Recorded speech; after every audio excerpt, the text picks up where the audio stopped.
من الشیطان الرجیم بسم اللہ الرحمن الرحیم الف لام میم غلبت الروم صدق اللہ العظیم۔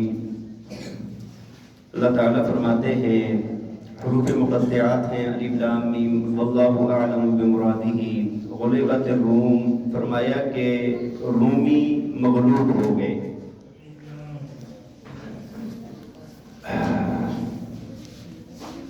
دیکھیں جی، گزشتہ صورت عنکبوت مکمل ہوئی ہے، اس کے بعد اللہ تعالیٰ نے دوسری صورت کا آغاز فرمایا اور اس صورت کا نام ہے سورہ روم۔ روم اس صورت کو اس وجہ سے کہا جاتا ہے جو اس کی آیت نمبر 2 جس کے اندر روم کا تذکرہ ہے اسی کی نسبت سے اس کو کیا کہا جاتا ہے؟ سورہ روم۔ اور یہ جو اس کا نزول ہے یہ مکی زندگی میں سورہ انشقاق کے بعد ہوا اور یہ 6 رکوع کی صورت ہے اور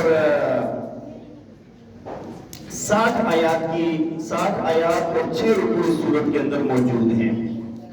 اصل میں اس صورت کا جب نزول ہوا، جو زمانہ نزول تھا اس صورت کا، وہ مسلمانوں کے لیے انتہائی مشکل زمانہ تھا۔ مکہ کے اندر جب مسلمانوں پر بہت زیادہ ظلم ڈائے جا رہے تھے، اس وقت یہ صورت مبارکہ نازل ہوئی ہے اور اس وقت دنیا کے اندر 2 سپر پاور، 2 بڑی طاقتیں موجود تھی۔ ایک کو کسرا کہا جاتا تھا، دوسرے کو کیسر روم اور ایران کا کسرا۔ یہ بڑی سپر پاور، بڑی طاقتیں تھی۔ نصف دنیا پر ایک کی حکومت تھی، نصف دنیا پر دوسرے کی حکومت تھی۔ ایران جو ہے، ایران کے ماتحت یہ چین ہے، یہ روس ہے، یہ ہندوستان ہے، یہ سارے کا سارا ایران کے ماتحت تھا۔ اور ادھر سے کیسر تھا جو کیسر روم ہے، اس کے ماتحت یورپ، افریقہ، یہ سارے علاقے اس کے ماتحت تھے۔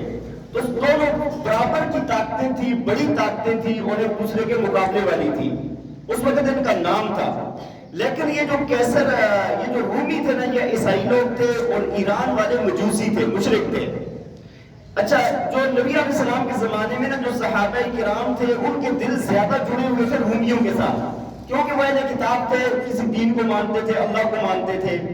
اور جو مشرک تھے نا، وہ ایرانیوں کے ساتھ جڑے ہوئے تھے، کیونکہ یہ بھی مشرک تھے، وہ بھی مشرک تھے۔ جب ان کی آپس میں جنگیں ہوتی تھی تو اگر ایرانیوں کا نقصان ہو جائے تو صحابہ خوش ہوتے تھے کہ بھائی اہل کتاب کی جیت ہوئی ہے، اور اگر رومیوں کا نقصان ہو جائے تو یہ مشرک خوش ہوتے تھے کہ بھائی ان کے جو ساتھی مشرک ہیں ان کی جیت ہوئی ہے۔ بہرحال ان کی کشمکش آپس میں لگی رہتی تھی۔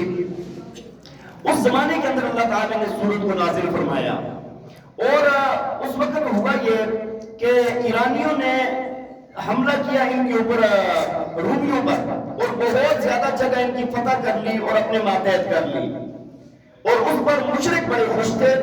اللہ تعالیٰ نے اس وقت یہ سورت نازل فرمائی اور فرمایا الف لام میم غلبت الروم، فرمایا کہ رومی مغلوب ہو گئے۔ رومی کیا ہو گئے؟ مغلوب ہو گئے۔ فرمایا فی ادنی الارض وهم من بعد غلبهم سیغلبون، فرمایا کہ اپنی قریب والی زمین میں، لیکن یہ اپنے مغلوب ہونے کے بعد جلدی غالب آ جائیں گے۔ جلدی کیا آ جائیں گے؟ فی بضع سنین، اللہ فرماتے ہیں کہ چند سالوں کے اندر۔ اب جب اللہ تعالیٰ نے یہ پیشن گوئی فرمائی نا، اس وقت مسلمانوں پر بھی بہت ظلم تھا، ادھر سے رومی بھی مغلوب تھے، ایرانیوں نے ان کو بہت زیادہ نقصان پہنچایا ہوا تھا، بہت ساری جگہ پر قبضہ کیا ہوا تھا۔ اب اس وقت نا مشرک ہنسنے لگے کہ یار یہ کیسے ہو سکتا ہے کہ جو مغلوب قوم ہے خود بھی کوئی حال نہیں ہے اور جن کی پیشن گوئی سنا رہے وہ بھی، اور اتنا یہاں تک کہ آپس میں بحثیں ہوتی تھی مسلمانوں کی اور ان لوگوں کی آپس میں بحثیں ہوتی تھی، کیسے ہو سکتا ہے یہ؟ اسی طرح ایک واقعہ موجود ہے کتابوں کے اندر کہ ایک مرتبہ ابی ابن خلف مشرک جو تھا، اس کی بحث ہو گئی حضرت صدیق اکبر رضی اللہ تعالیٰ عنہ سے۔ وہ کہنے لگا کہ رومی ان کے اوپر غلبہ نہیں پا سکتے ایرانیوں پر، اور ابی بن خلف جو تھا وہ کہتا ہے کہ غلبہ نہیں پا سکتے، اور حضرت ابوبکر صدیق رضی اللہ عنہ فرماتے تھے کہ چند سالوں میں غالب آ جائیں گے۔ اچھا، آپس میں نا شرط لگ گئی۔ ابی بن خلف جو تھا اس نے کہا کہ اگر یہ 4-5 سالوں میں رومی غالب آ جاتے ہیں تو میں تمہیں 5 اونٹ دوں گا، 10 اونٹ دوں گا تمہیں میں، اور اگر غالب نہ آئے تو تم دینا۔ یہ بات آپس میں طے ہوگی اور یہ بات کر کے نا وہ نبی علیہ السلام کے پاس آ گئے حضرت صدیق اکبر رضی اللہ تعالیٰ عنہ. آپ نے فرمایا ابو بکر اللہ تعالیٰ نے یہاں پر بضع کا لفظ استعمال فرمایا ہے اور بضع کہتے ہیں 3 سال سے لے کر 9 سال تک. تم نے جو 4-5 سال کا لگایا نا یہ ٹھیک نہیں ہے. 9 سال تک تو 9 سال کی مدت کرو. اچھا صدیق اکبر رضی اللہ تعالیٰ عنہ گئے جا کر کہنے لگے یار مدت چینج کرتے ہیں اور شرط بھی چینج کرتے ہیں. کہا سال 9 کر دیتے ہیں اور 5-10 اونٹوں کے بجائے ہم 100 اونٹ کر دیتے ہیں. کتنے اونٹ؟ 100 اونٹ کر دیتے ہیں. تو اس بات پر ان کی ہوگی بات.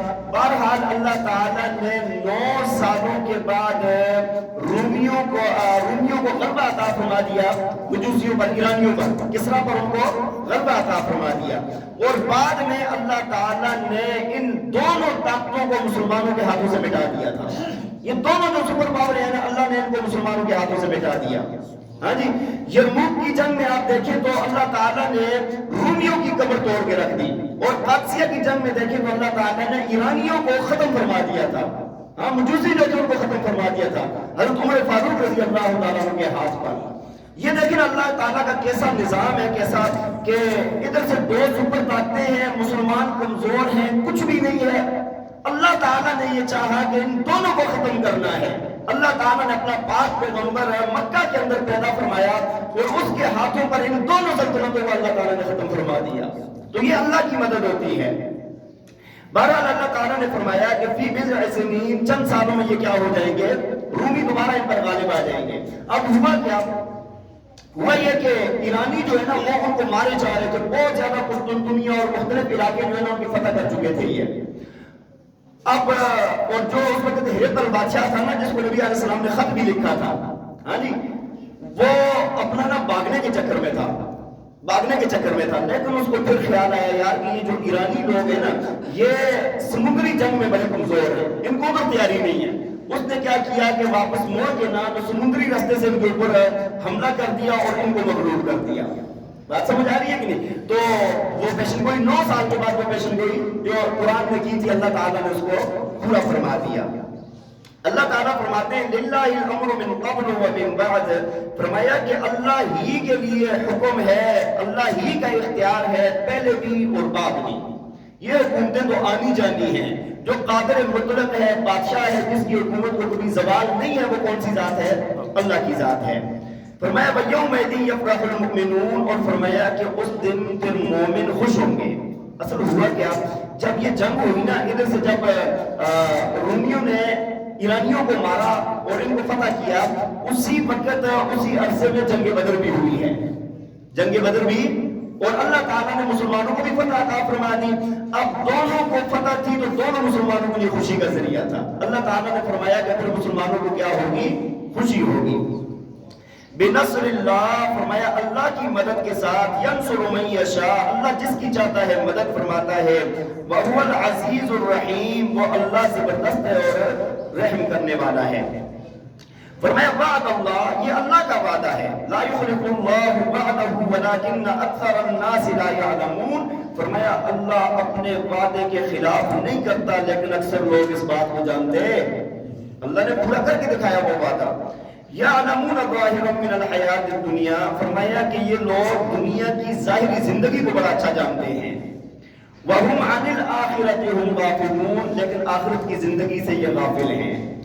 دیکھیں آج بھی دنیا کے اندر یہی چل رہا ہے. دنیا کے معاشیات کو، سیاسیات کو، سائنس کو، ٹیکنالوجی کو، ہاں جی، یہ ساری چیزوں کو جاننے والے بڑے بڑے موجود ہیں، لیکن اللہ کے دین کو جاننے والے بہت کم لوگ موجود ہیں. ہاں دنیا کے لیے باخبر ہیں، آخرت سے بے خبر ہیں، اللہ کی ذات سے غافل ہیں. دنیا کے بڑے بڑے تیز تراز لوگ ہیں. آپ دیکھیں نا قوم سمود، قوم عاد تھی، اللہ تعالیٰ نے ان کا فرمایا وَكَانُوا مُسْتَبْصِرِينَ، فرمایا یہ بڑے سمجھدار قسم کے لوگ ہیں، بڑے تیز قسم کے لوگ ہیں. دنیا کے معاملات میں بڑے تیز ہیں لیکن آخرت کے بارے میں کوئی فکر ہے. آج بھی یہی ہے کہ دنیا کے میں دیکھیں آپ کتنا بڑے بڑے فلاسفر، بڑے بڑے منسٹر، بڑے بڑے لوگ وہ دنیا کا کتنا جانتے ہیں لیکن اللہ کی ذات سے غافل ہیں. تو اصل تو یہ ہے کہ بندہ اللہ کی ذات کو پہچانے. اصل کیا ہے کہ اللہ کی ذات کو بندہ پہچان لے. اللہ تعالی ہمیں عمل کرنے کی توفیق عطا فرمائے. وآخر دعوانا